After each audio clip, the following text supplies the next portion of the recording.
Hey guys, what is up? In today's video, I'll show you how to fix Copilot language model unavailable. So here's what you're going to do. So you want to open a new Google tab and go to here, three dots, go to settings, go to privacy and security, go to third-party cookies, site data, and now type in GitHub. And after you find it, you want to delete all the files that are saved here. And after doing so, you want to go to your extensions and then disable one by one and see which one helps reload the site and makes things work. And you can disable like specific ones, either that you downloaded the latest or like ad block, etc.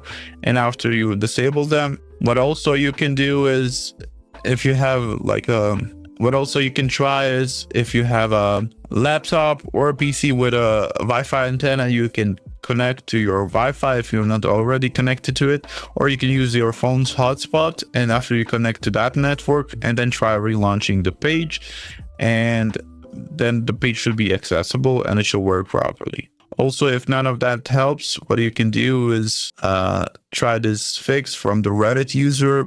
Hopefully this helped you guys. That's it for this video. That's how you fix Copilot language model unavailable. Hopefully this video helped you guys. Like, subscribe, comment down below. See you guys in the next one. Bye bye.